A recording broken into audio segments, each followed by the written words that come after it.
Good morning, students. Today we are going to discuss narrations type 3.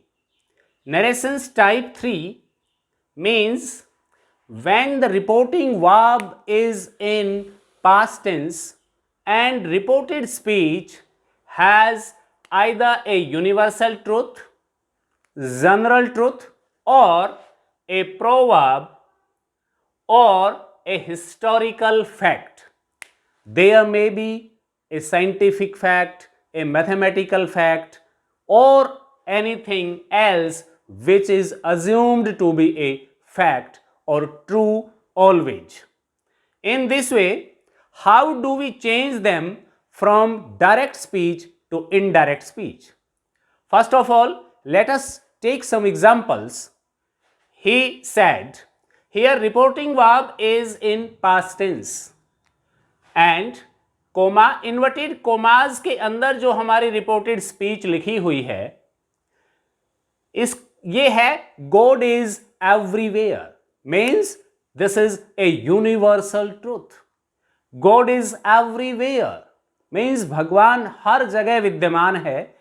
ये एक universal truth है, एक general truth है. जब इस तरीके का जनरल ट्रूथ या कोई प्रोवर्ब या फिर कोई फैक्ट हो तो उसे हम इनडायरेक्ट बनाते समय चेंज नहीं करते, उसका टेंस चेंज नहीं करते. For example, he said God is everywhere.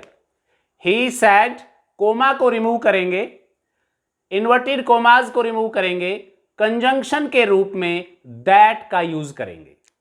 अब चूंकि यहां रिपोर्टिंग वर्ब में रिपोर्टिंग वर्ब का ऑब्जेक्ट नहीं है, he said to me, to him, to Mohan कुछ भी नहीं है.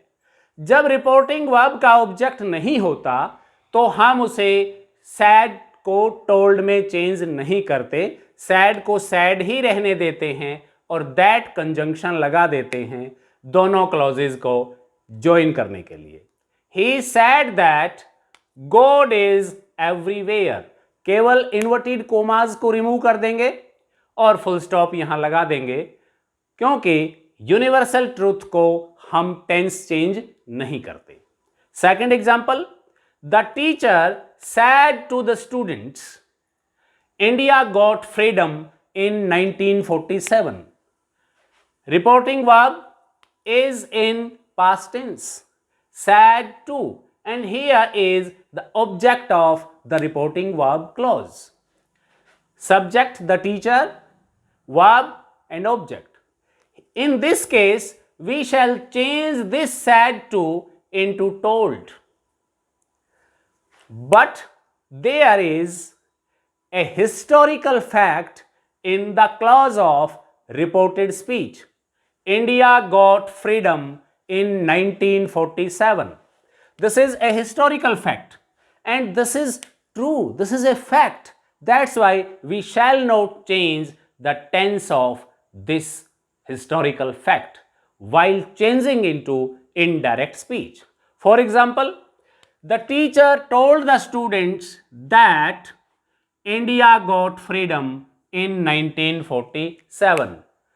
केवल हम इन्वर्टेड कोमाज को कोमा को रिमूव कर देंगे और दैट को कंजंक्शन के रूप में यूज करेंगे और एज इट इज उस फैक्ट को लिख देंगे. Let us take one more example. She said honesty is the best policy. This is a well known saying, this is a well known moral, a well known proverb. We shall not change it because it is always true. It is always treated as true. Now, there is no object of the reporting verb clause. She said that, we shall not change this said into told. She said that, remove comma and inverted commas, use that as conjunction and write the proverb as it is. Honesty is the best policy.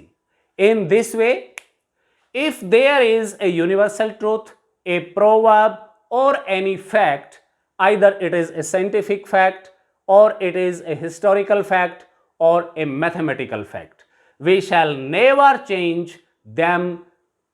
We shall never change their tense while changing them into indirect speech. Now, I am going to take a few more sentences. When reporting verb is in past tense, then reported speech may have questions, means interrogative sentences, followed by a sign of interrogation at the end of the sentence. In case of questions, if reporting statement is a question, then question may be of two types. First is questions beginning with WH words. These questions are known as open questions. For example, what is your name? Why are you crying? All the questions beginning with WH words are known as open questions. Second, questions may begin with either helping verb or with a modal verb. If the questions are beginning with verbs, either a helping verb or a modal verb, then these type of questions are known as yes-no questions or closed questions. They are known as closed questions or yes-no questions because we can answer them either in yes or in no. If the question is beginning with WH word, we use no conjunction. The same WH words acts as the conjunction in indirect speech.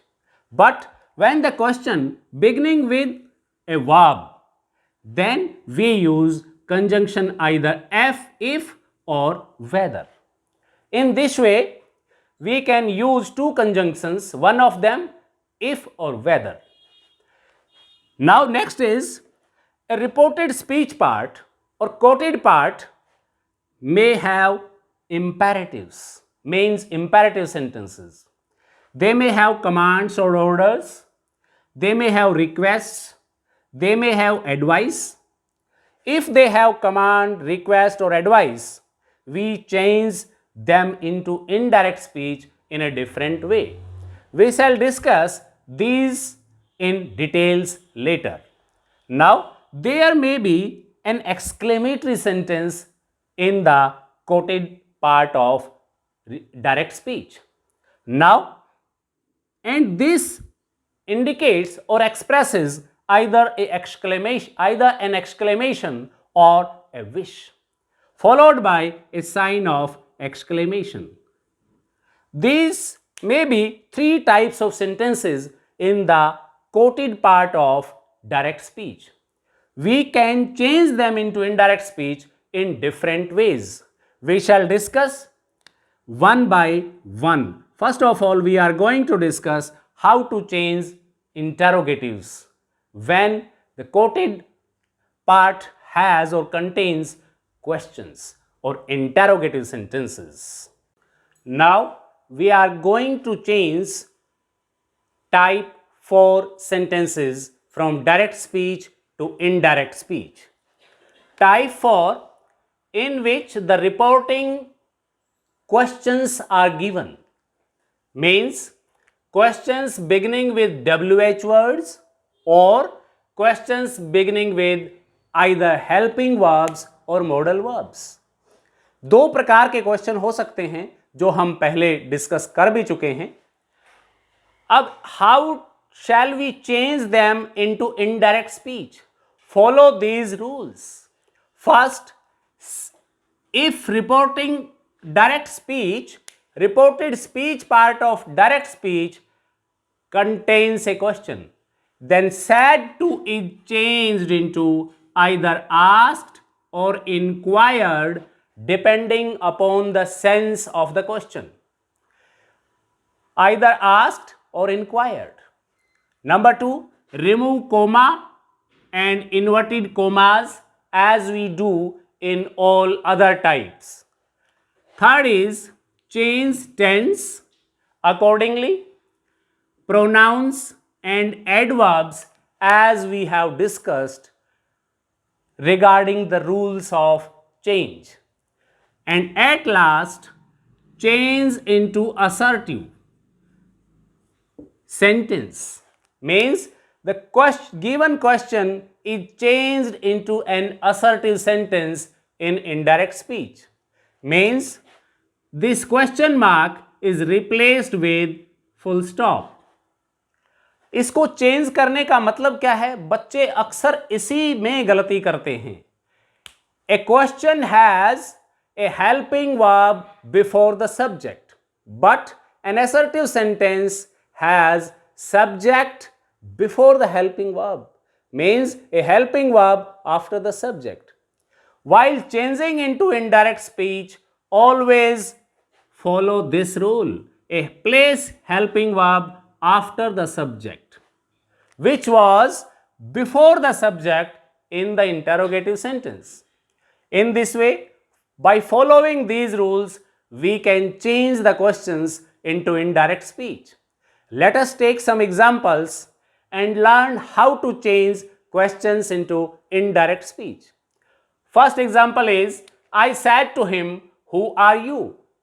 यहां हमें दो चीजें देखनी हैं. सबसे पहला, ये जो रिपोर्टिंग क्वेश्चन है ये WH वर्ड से शुरू है या हेल्पिंग वर्ब से? WH वर्ड से है.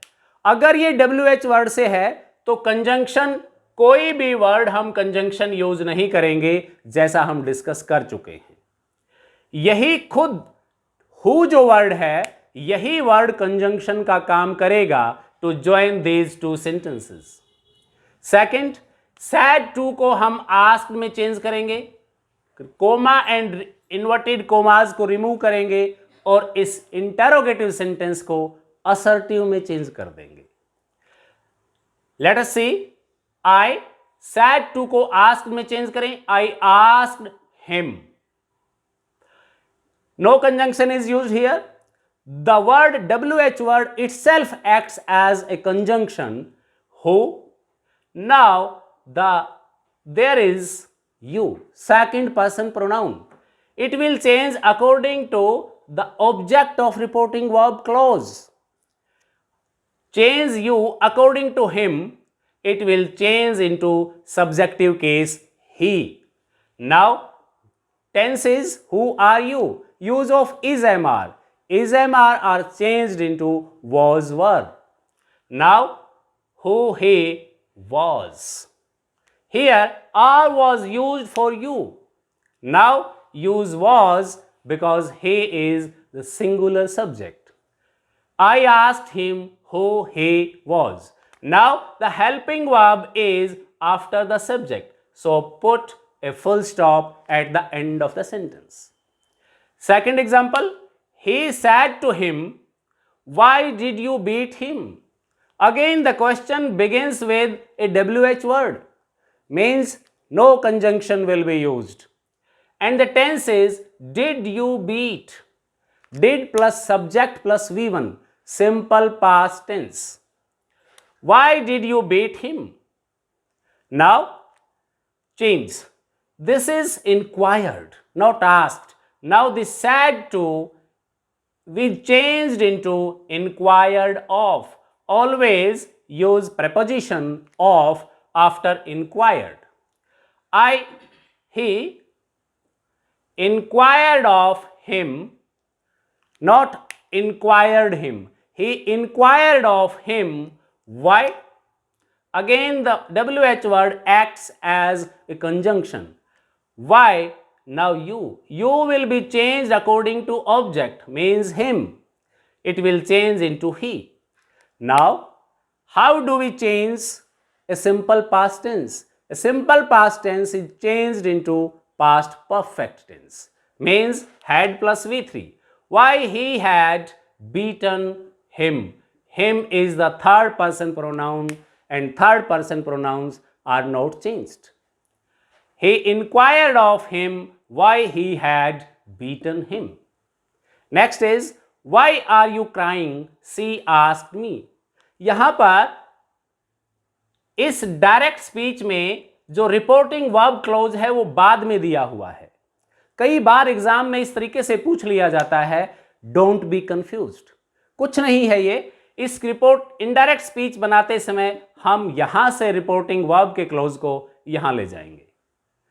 सी आस्क्ड मी, पहले से ही क्वेश्चन में डायरेक्ट स्पीच में इसने आस्क्ड लिखा हुआ है, तो आपका काम और भी आसान हो गया, आपको कुछ भी चेंज नहीं करना। सैड टू होता तो हम आस्क्ड में चेंज कर देते, ये तो पहले से ही चेंज्ड है। तो she asked me, again WH word question, why, you is changed according to the object of, second person pronoun, object of reporting verb. Object is me and according to me subjective case of you becomes I. ये चीजें आपको pronoun का जो chapter था उसमें हमने सीखी थी कि सब्जेक्टिव केस सब क्या होता है किसके अगेंस्ट और ऑब्जेक्टिव केस क्या होता है। इसके तीनों केस हम पहले से सीख चुके हैं, इसलिए यू को हमने यहां आई में चेंज कर दिया। और टेंस कौन सा है? Why are you crying, present continuous tense is it will change into past continuous tense. Now why I was crying and it will be assertive, so place a full stop. Now we are going to take a few examples of the questions, reporting questions beginning with modal verbs or helping verbs. First example is, he said to me, can you help me? Now the question begins with a modal verb, can. We shall use if as a conjunction. He said to me, this is a question. said to को change करेंगे asked में, he asked me. Now use conjunction if. If you is second person pronoun, change according to me. I change can into could. If I could help me, first person pronoun, it will change according to subject of reporting verb he and accusative case of he is him. Now he asked me if I could help him. Meaning में कोई change नहीं हुआ, लेकिन केवल direct से indirect speech में हमने इसको चेंज कर दिया, मीनिंग वही है। Next question. The manager said to me, do you like working in sales? Manager ने पूछा, क्या आप सेल्स में काम करना पसंद करते हैं? Do you like means कौन सा टेंस है? Simple present tense, use of do or does. Now said to is changed into asked. The manager asked me. Now this is a helping verb, do. Use conjunction if. The manager asked me if, change you according to the object of reporting verb. I, me से I बन जाएगा subjective case I, और ये क्योंकि simple present tense है, it will change into simple past tense V2. If I like को हम liked में change कर देंगे, if I liked working in sales. There is no difference. Now the manager said to me, do you like working in sales? The manager asked me if I liked working in sales. Put full stop at the end of the sentence. Now the third sentence is, the teacher said, comma, boys, have you finished your homework? अब यहां पर reporting verb का object कहां है? देखो ये inverted commas के अंदर लिखा हुआ है यहां पर। इस प्रकार से भी कई बार आपको सेंटेंसेस में रिपोर्टिंग वर्ब का ऑब्जेक्ट इन्वर्टेड कोमास के अंदर मिल जाएगा। इससे भी आपको कंफ्यूज होने की आवश्यकता नहीं है, इसको हम बाहर ले आएंगे। इसका मतलब वही है, the teacher said to the boys. Question हमारा यहीं से शुरू होता है, हैव से, जो कि हेल्पिंग वर्ब है। अब हम कैसे चेंज करेंगे? द टीचर, चूंकि ये एक हेल्पिंग वर्ब से शुरू होने वाला क्वेश्चन है, तो इसलिए the teacher asked the boys. Said to को हम यहां आस्क्ड में चेंज कर देंगे। Have you finished your homework, present perfect interrogative, किस में चेंज करेंगे? past perfect interrogative means had plus V3. The teacher asked the boys if you, यहां पर सेकेंड पर्सन प्रोनाउन बॉयज के अकॉर्डिंग चेंज होगा और बॉयज के अकॉर्डिंग ये दे में चेंज हो जाएगा. If they had finished, your भी सेकेंड पर्सन प्रोनाउन है, इसको हम, ये पॉसेसिव एडजेक्टिव है, इसको हम बॉयज के अनुसार देयर में चेंज कर देंगे, देयर होमवर्क, और at the end of the sentence put full stop. In this way, we have learnt how to change reporting questions from direct speech to indirect speech. Now we are going to learn type 5. Reporting commands, requests और advice. जब direct speech में, reported speech के part में commands हों, request हों या advice हों, तो हम उनको कैसे डायरेक्ट स्पीच से इनडायरेक्ट स्पीच में चेंज करेंगे. इसके लिए have a glance at the rules first. First of all, reporting verb. Change the reporting verb into order, request, advise, beg और forbid according to the mood of the speaker. जिस प्रकार से उस command, request या advice को देते समय speaker का जो मूड है, रिपोर्टिंग वर्ब को उसी मूड के अनुसार हम इन वर्ड्स में चेंज कर देंगे. अगर वो पास्ट टेंस में है तो इनको भी हम पास्ट टेंस में ही यूज करेंगे. मीन्स सैड टू को ऑर्डर्ड, रिक्वेस्टेड, एडवाइज्ड, बेग्ड और फॉरबेड में चेंज कर देंगे. फॉरबिड का प्रयोग केवल तब करते हैं जब कमांड बहुत ही स्ट्रोंग हो. यह स्ट्रोंग कमांड के लिए यूज किया जाता है. जब किसी चीज को करने की सख्त मनाही हो, उस समय हम फॉरबिड का यूज करेंगे. सेकंड, रिपोर्टेड स्पीच की जो वर्ब है उसको हम टू इन्फिनेटिव में चेंज कर देंगे. मीन्स 2 + V1 में चेंज कर देंगे. टेंस, प्रोनाउंस, एडवर्ब्स को अकॉर्डिंगली जिस प्रकार से रूल्स के अनुसार हमने सीखा है उसी प्रकार से हम चेंज करते रहेंगे. तथा नेक्स्ट रूल है, हम कोमा और इन्वर्टेड कोमास को रिमूव कर देंगे और सेंटेंस को असर्टिव बना देंगे. कमांड्स, रिक्वेस्ट और एडवाइस को इनडायरेक्ट स्पीच में चेंज करते समय हम दैट कंजंक्शन का यूज यूजुअली नहीं करेंगे. अगर हम दैट कंजंक्शन का यूज करते भी हैं तो हमें रिपोर्टेड स्पीच के इनडायरेक्ट सेंटेंस का स्वरूप बदलना होगा. फिर हमें टू के स्थान पर वर्ब से पहले शुड का यूज करना पड़ेगा. इस प्रकार से आप दैट बिना लगाए और दैट लगाकर भी डायरेक्ट स्पीच को इनडायरेक्ट स्पीच में चेंज कर सकते हैं. आइए हम कुछ एग्जाम्पल्स लेकर इसको सीखने का प्रयास करें. First example is, I said to him go away at once. Go away at once. At once से हमें पता चलता है कि यह कमांड है, ऑर्डर है. आई सैड टू, तो सैड टू को हम इस स्पीकर के मूड के अनुसार ऑर्डर्ड में चेंज कर देंगे. I ordered him. इसके बाद टू इन्फिनेटिव, कोमास को रिमूव करते हुए हम टू इन्फिनेटिव का यूज करेंगे. To V1, to go away at once. Very simple. Next, I said to him obey your parents. Means यहां पर एक एडवाइस दी हुई है. मैंने उससे कहा ओबे योर पेरेंट्स, मीन्स मैंने उसे एडवाइस दी है. एडवाइस और एडवाइस में आपको डिफरेंस पता होना चाहिए.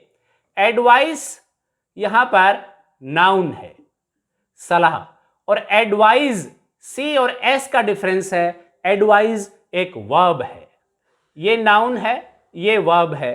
तो यहां पर हमें एडवाइस के लिए एडवाइज्ड वर्ब का इस्तेमाल करना है.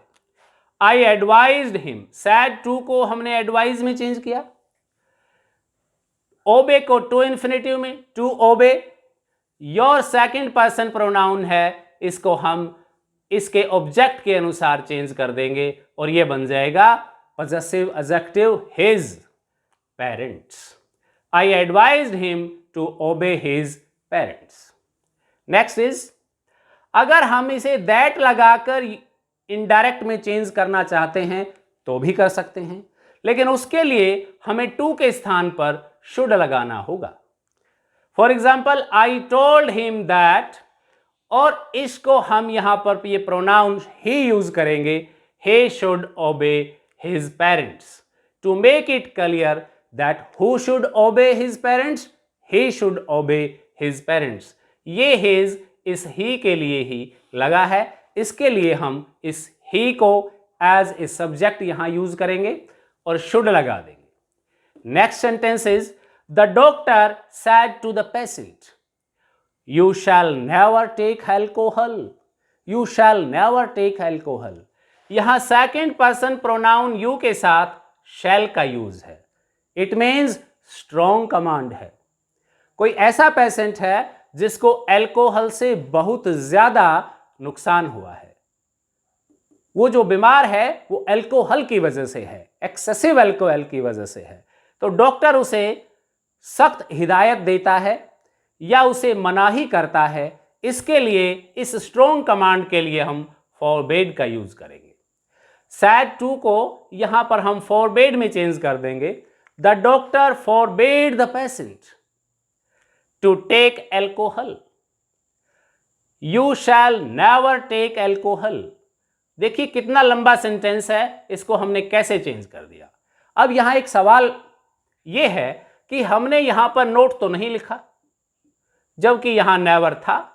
यस, क्यों नहीं लिखा? क्योंकि फॉरबेड अपने आप में एक नेगेटिव वर्ड है, नोट इसमें शामिल है, हमें अलग से नोट नहीं लिखना है, otherwise it will become double negative sentence, और डबल नेगेटिव सेंटेंस हमें नहीं बनाना। इसलिए यहां केवल बिना नोट के ही हम इस सेंटेंस को लिखेंगे जब भी हम फॉरबिड का यूज करेंगे। The doctor forbade the patient to take alcohol, कभी भी इसको नॉट टू टेक एल्कोहल नहीं लिखना है। यहां बच्चे गलती करते हैं, इस बात का आपको स्पेशली ध्यान रखना है कि नॉट फॉरबिड के अंदर ही शामिल है। Next sentence, she said to him please wait here till I return. Please, ये वर्ड हमें क्या बताता है? That there is a request. Please request के लिए यूज करते हैं। She said to him please wait here till I return.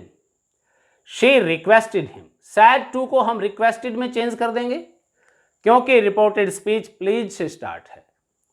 She requested him to infinitive, to wait, here को देयर में यूज कर देंगे। टिल, आई को फर्स्ट पर्सन प्रोनाउन को शी के अनुसार शी में चेंज कर देंगे। शी रिटर्न्ड, क्योंकि यहां पर till I return simple present tense है, इसको हम सिंपल पास्ट में शी रिटर्न्ड में चेंज करेंगे और फुल स्टॉप लगा देंगे। Next sentence is, he said to children do not eat too much sweets. यहां पर do not eat too much sweets, ज्यादा स्वीट्स खाने से मना किया है, एडवाइस दी है। The doctor advised the students, doctor advised the children, not the students. यहां पर जो ऑब्जेक्ट है वही रखेंगे हम, the children not to eat too much sweets. यहां आपको ध्यान रखना है टू इन्फिनेटिव से पहले नोट लगाना है। अगर डायरेक्ट स्पीच में नेगेटिव सेंटेंस है, नेगेटिव इंपेरेटिव सेंटेंस है, तो हम इनडायरेक्ट स्पीच में नॉट टू V1 लिखेंगे, ना कि टू नॉट V1। इस बात का भी आपको ध्यान रखना है। इस प्रकार से हम रिपोर्टिंग कमांड्स, रिक्वेस्ट और एडवाइस को डायरेक्ट स्पीच से इनडायरेक्ट स्पीच में चेंज कर देंगे। Now we are going to learn how to change reporting exclamations और reporting wish into indirect speech. Let us have a glance at the rules first. Reporting verb is changed into exclaim, wish, bless, congratulate, applaud, or pray, depending upon the mood of the speaker, depending upon the emotion in the reported speech. Now, second is omit interjections. In case of exclamatory sentences or wish, there is always a mark of exclamation and there is an exclamatory word, an interjection. Remove this interjection in case of indirect speech. Identify the sentiments hidden behind these exclamatory words, hidden behind these interjections, and express that sentiment using some adverb phrases like exclaimed with joy, exclaimed with sorrow. In this way, उसमें जो emotion है, जो sentiment है, जो भाव है, उसको हम इस प्रकार के एडवर्ब फ्रेज से रिप्लेस कर देंगे या एक्सप्रेस करेंगे. कंजंक्शन दैट यूज करेंगे और सेंटेंस को एक्सक्लेमेटरी से असर्टिव बना देंगे. Comma, sign of exclamation and inverted commas को रिमूव कर देंगे and change tense, pronouns and adverbs accordingly as we have discussed. अगर हम इन रूल्स को फॉलो करेंगे तो एक्सक्लेमेटरी सेंटेंसेस को आसानी से इनडायरेक्ट स्पीच में चेंज कर पाएंगे. आइए कुछ एग्जांपल्स लेते हैं. First sentence, hurray I have won the game. Hurray खुशी का भाव है, खुशी से उछल पड़ने का भाव है. Hurray I have won the game he sad. यहां पर रिपोर्टिंग वर्ब का क्लॉज लास्ट में दिया हुआ है, कोई फर्क नहीं पड़ता, आगे ले आएंगे. ही एक्सक्लेम्ड विद जॉय. इसके पीछे, इस हुर्रे के पीछे जो सेंटिमेंट है, जो भावना है, वो खुशी की है, इसलिए he exclaimed with joy. That conjunction का यूज करेंगे. That I have won the game, present perfect tense है, पास्ट परफेक्ट में चेंज कर देंगे. हैज हैव को हैड में चेंज कर देंगे. I have won the game, I को हम ही में चेंज कर देंगे. इस ही के अनुसार had won the game, past perfect tense. Very simple. Next is she said to them, brave you have done well. यहां पर बहादुरी, ब्रेव शाबाशी देने की बात है. इट मीन्स शाबाशी दी है, applauded. She applauded them saying that. क्या कहते हुए शाबाशी दी? सेइंग दैट कंजंक्शन लगाएंगे. यू को हम देम के अनुसार दे में चेंज कर देंगे. हैव डन को हैड डन में चेंज कर देंगे. Well, she uploaded them saying that they had done well. Next is the teacher said to me may you live long. Wish है यहां पर. The teacher wish that I might live long. May को might में change करेंगे, you को मी के अनुसार आई में चेंज करेंगे. I might live long. Exclamation mark को रिमूव कर देंगे, फुल स्टॉप लगा देंगे. Next is he said to me congratulations. Very simple. He said to me, यहां डायरेक्ट इस कॉन्ग्रेचुलेशन को ही हम वर्ब बना करके यूज करेंगे. He congratulated me. Very simple. She said to me good morning. She wished me. Good morning wish किया जाता है. She wished me good morning. कुछ भी आ जाए, ये बड़े सिंपल सिंपल छोटे छोटे सेंटेंसेस होते हैं. He said to us welcome. He welcomed us. He said to me thank you. He thanked me. इस प्रकार से हम एक्सक्लेमेटरी और विश वाले सेंटेंसेस को डायरेक्ट स्पीच से इनडायरेक्ट स्पीच में चेंज कर सकते हैं. Thank you very much.